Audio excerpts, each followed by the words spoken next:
It's a video I've been wanting to do for a while. Today, I want to specifically talk about diets, different food types I've experimented with, what I've learned. I hope to just share a little bit of what works for me.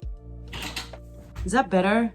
Since I was little, all my life really, I've always felt a little bit uncomfortable. I've always felt bloated and just not 100%. Like an old car that you either put the wrong fuel in or the oil doesn't get checked regularly. It just starts to feel like it just doesn't quite perform as efficiently. So that was at the core behind trying different foods, eliminating a lot of things. I generally tried to stay really healthy, and healthy for me was plenty of veg, I got a bit of protein, balanced diet. Inevitably, I always found that I was resorting back a lot to broccoli and spinach, green veg. But with all of that, I still couldn't quite figure out, like, was my balance off? Was there something that my body didn't like that I was eating? I was also scared of cutting out too many things. So the first thing I stumbled on that really made me question my own understanding of what I know as being healthy fuel for the body. I stumbled across Mikhaila Peterson's YouTube videos. She spoke a lot about her own battle with immune disorders. Even though her case was quite extreme, a lot of what she had gone through health-wise are things that I experienced as well.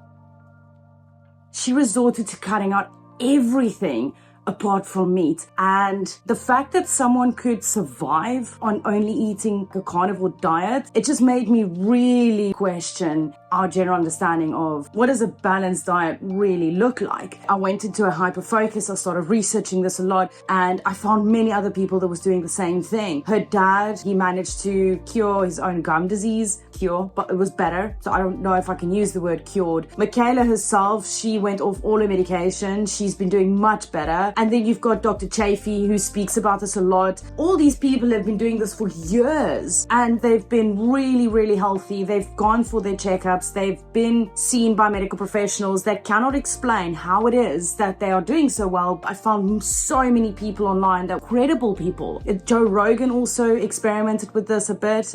I'll put links below in the description of the videos that I'm referring to that I found of people talking about the carnivore diet if you want to go check it out yourself. I'm not suggesting that, extreme is the way to go, but if you want to know more about it, that'll help you a lot. It helped me to start at this point. I mean, each to their own. You've got to do what's right for you.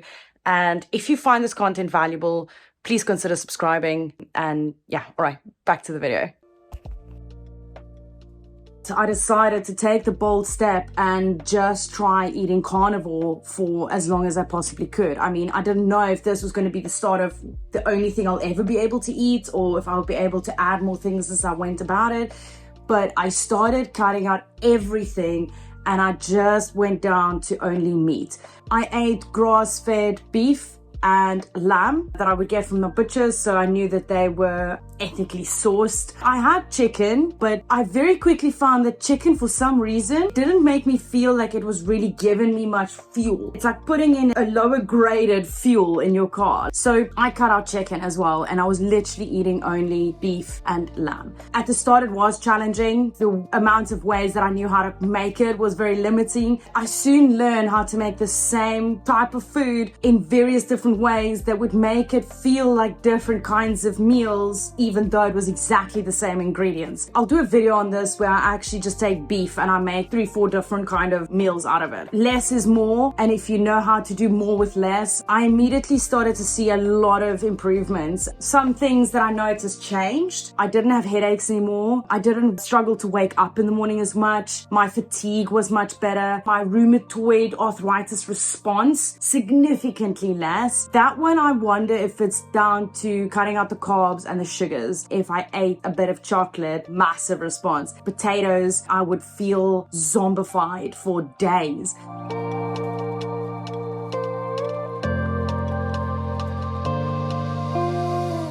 And I would say like the biggest improvement I saw, my energy was much more sustained, and that was huge. So that was where I started, and I would like to just touch on that and say that the one thing that really helped with the carnivore diet was making sure that I stayed hydrated, that I was getting in the right types of minerals and salts. So I would drink a lot of water, but I would also include, like rehydrate, those little sachets. It really helped quite a lot. When you just go meat at the start, it is a massive adjustment for your body, and you do need to make sure that you get in like all the necessary salts and stuff. Anyway, that's where I started because I didn't know what to cut out. It was really well documented and researched, and it gave me a really good foundation to hard reset my diet and then go from there as to add a few things on.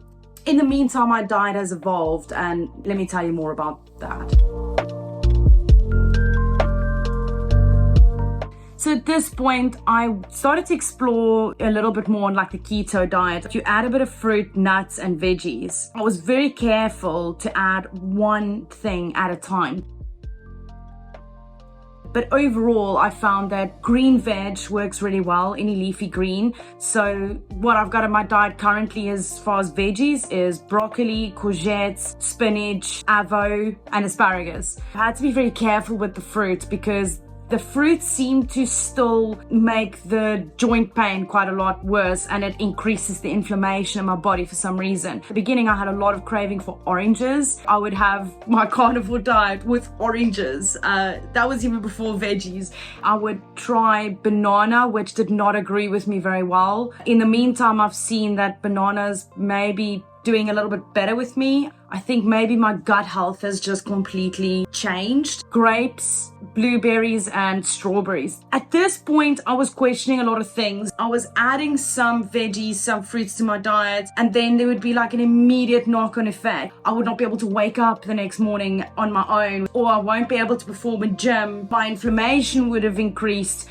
It was at this point that I went to a nutritionist. The main reason I didn't go to a nutritionist earlier in the process is because I knew that this experiment on going pure carnivore would be frowned upon. I needed to experiment to see what worked and what didn't so that I could have some knowledge and information on what I've experienced. The nutritionist I went to see was actually surprised at what was in my diet and the positive impact it's had, considering that it wasn't really seen as balanced. She thought that the fact that I've included so much green veg was really good. I was told to avoid like high sugary fruits, like tropical fruits. Unfortunately, is my favorite, like mangoes, papaya, grapes, and also citrusy fruits. It boiled down to avoiding FODMAP foods and also foods with lectins in it. That would cause the bloaty gut. It's actually leaky gut that I get, which is why I would typically wake up nauseous every day. That didn't happen anymore because I had cut out lectins. But what lectins also does is it causes fatigue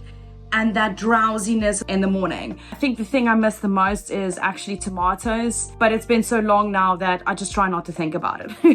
And then FODMAP foods ferments in the stomach after you've consumed it. In the meantime, cut out cashew nuts, and I have noticed the difference. As a conclusion, I started with the carnivore diet to help reset my gut, and I found that green veg was the next logical step. I found including a few fruits with certain meals does actually help curb those sugary cravings. I would literally sit with a tub of a bit of melted peanut butter and just some cacao mixed in, but with a cup of tea. It's amazing actually, like how you could trick your brain. That is basically my diet. It's helped a lot with my fibromyalgia. In fact, I've been able to isolate the difference between my fibromyalgia symptoms and my actual chronic nerve pain. That is a separate issue because I've had surgeries on my leg and I've never been able to bounce back quite properly. And it's mainly because my case is just very complicated. But I don't know yet how and if it really ties into this channel of content.